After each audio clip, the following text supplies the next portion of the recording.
It's funny how a whole life can be measured in objects. For 6 years, my world was a landscape of pill organizers, compression socks, and the worn-out remote for a TV perpetually tuned to the game show network. The house itself, a sprawling two-story craftsman in a quiet part of Eugene, Oregon, was a museum of our family's history, and I was its last live-in curator. My grandmother, Eleanor, was my anchor.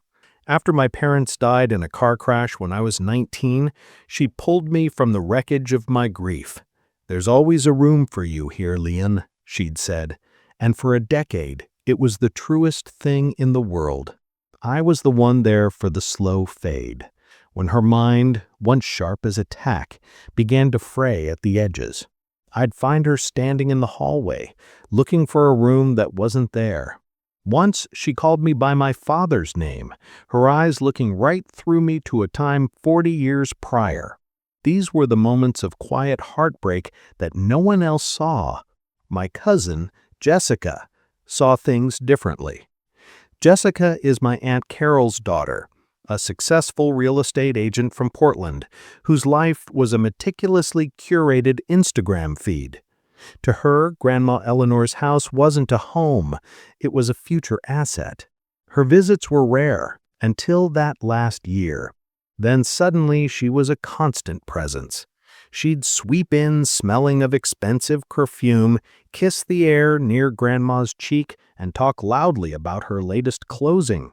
"Liam, you're a saint for doing this," she'd say, a phrase that sounds like a compliment, but is really a dismissal. In those final 4 months, her visits became more strategic.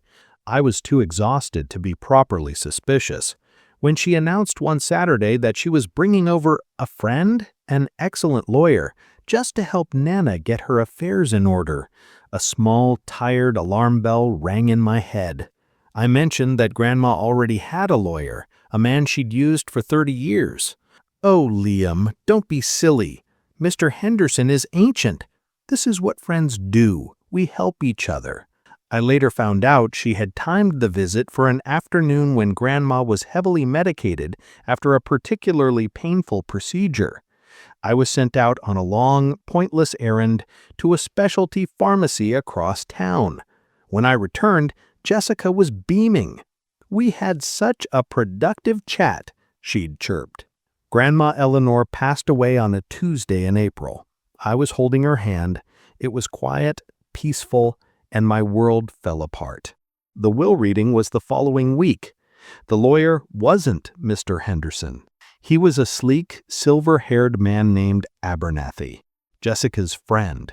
He seemed profoundly uncomfortable, his eyes darting everywhere but at me.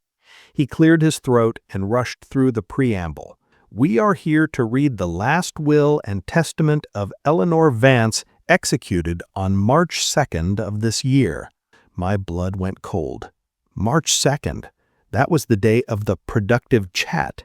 Abernathy read quickly, his voice a monotone. A few small bequests, and then the bulk of the estate, the house, the stocks, a portfolio worth nearly $2 million, was left exclusively to her beloved and devoted granddaughter, Jessica Miller. Then came the final paragraph, the knife twisting in the wound. "And to my grandson Liam Carter," Abernathy read, his gaze fixed on a point on the wall behind my head, "I leave the sum of $5,000 in the hopes that it will help him get back on his feet. For his service in my final years, I am grateful." Service. Not love. Service. I looked at Jessica. She had perfected a look of sorrowful surprise, but her eyes were gleaming. "You have 2 weeks to gather your personal belongings," Jessica's husband said, all business. "We have a realtor coming to assess the property on the 1st. The first week was a haze, but as the deadline loomed, I had to face the attic, where my parents' things were stored. It was hot and smelled of dust and cedar. I spent hours sorting, my grief a physical weight. In the far back corner, I found a small steamer trunk. It was my grandmother's. A few minutes with a screwdriver, and the old lock popped open. The trunk was mostly filled with old linens and things she couldn't bear to throw away. But tucked inside a hollowed-out copy of Leaves of Grass, I found a small, velvet-lined box. It wasn't jewelry. It was a single, thin bundle of letters, tied with a faded ribbon, and a small wallet-sized photograph. The photo was of a handsome man I'd never seen before, with a handwritten note on the back, Michael, summer '88. The man had Jessica's eyes. I opened one of the letters. It was from my grandmother to her late sister, Catherine. It wasn't a neat confession. It was the frantic, emotional scrawl of a woman trying to hold her world together. Dearest Kathy, Carol is a wreck, but the decision is made. Robert must never know the truth of it. He is a good man and so proud. This humiliation would break him. We will carry this weight for Carol's mistake. He will raise the child as his own, and we will take this secret to our graves. I sat there, in the stifling heat, holding a secret like a live grenade. My grandmother, the family protector, hadn't kept this as evidence. She'd kept it because she was sentimental and guilty, unable to destroy the last vestiges of the lie that held her family together. A cold, precise plan began to form. Jessica had used a piece of paper to destroy my past. I would use a box of them to destroy her future. The day before the realtor was scheduled to arrive, I called Aunt Terrell. "I'm having a small get-together at the house tonight," I said, my voice calm. "A final goodbye. I was hoping you, Uncle Robert, and Jessica could come." That evening, they arrived. I had set out some old photo albums on the dining room table. We flipped through the pages. Then I turned to a page from the late '80s with a photo of Uncle Robert proudly holding baby Jessica. "It's funny," I mused, "family resemblances. I was just looking at some old things in the attic." I reached into a bag and pulled out the single letter, laying it on the table. I found this. From Grandma to Aunt Catherine. I don't really understand it. Aunt Carol went pale. Uncle Robert picked it up. His brow furrowed as he read. The color drained from his face. He looked from the letter to his wife, his expression a mask of confusion and dawning horror. "Carol? What is this? A secret we have to protect?" "It's nothing, Robert. Carol was just being dramatic. She was losing her mind at the end. You know that." "Don't lie to me," he said, his voice rising. Jessica, ever the aggressor, stepped forward. "What is your game, Liam? Still bitter? You find one nonsensical letter from a confused old woman and you think you've discovered something? You're pathetic." She laughed, a high, brittle sound. "This is libel. It's ridiculous."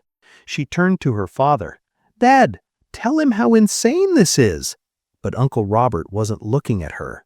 He was looking at his wife, whose face had crumpled into a mask of guilt. And in that moment, he knew. "I need to know," he said, his voice cracking with emotion. He looked straight at Carol.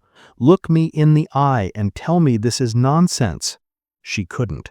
She just stared at the table, tears rolling down her cheeks. "We're getting a test," Uncle Robert declared, his voice firm with a terrifying new resolve. Jessica didn't argue. She just stood there, her mask of superiority shattered, looking at the ruins of the lie she'd lived her entire life. The fallout from the DNA test was biblical. Jessica's perfectly constructed world vaporized. Uncle Robert, a man whose entire identity was rooted in his family, was destroyed. He moved out. He couldn't even look at Jessica, who was now a living symbol of a 30-year betrayal. But the paternity secret wasn't a legal tool. It was an emotional one. Illegitimacy wouldn't automatically invalidate the will. My lawyer was very clear on that. Our case wasn't about parentage. It was about the act of getting the will signed. We filed a petition to contest the will on the grounds of undue influence and diminished capacity. Our argument was simple. Eleanor had a documented cognitive decline. I had years of notes, pharmacy receipts for her medication, and my own testimony. The new will was a sudden, drastic departure from her long-standing previous will. The will was drafted by Jessica's personal lawyer, who met with Eleanor while she was isolated and in a medicated, vulnerable state. The key to our case was Uncle Robert. Fueled by a profound sense of betrayal, he became my star witness. He was prepared to testify about Jessica's manipulative character, about Carol's confession, and about his own belief that Eleanor was not in her right mind when she signed that document. Faced with a public, humiliating court battle where the paternity secret would inevitably be exposed as the motive for her scheme, Jessica folded. Her lawyers advised her to settle. I didn't get everything, but I got my father's rightful half. The house was sold to a neutral third party. I moved into a new apartment, finally able to start my own graphic design business with the security I'd earned. My revenge was quiet, like the discovery of a faded letter. I didn't have to scream or scheme. I just had to expose one truth, which then illuminated all the other lies. Jessica got a portion of the money, but she lost her family, her identity, and the love of the man who had raised her. She lost everything that actually mattered.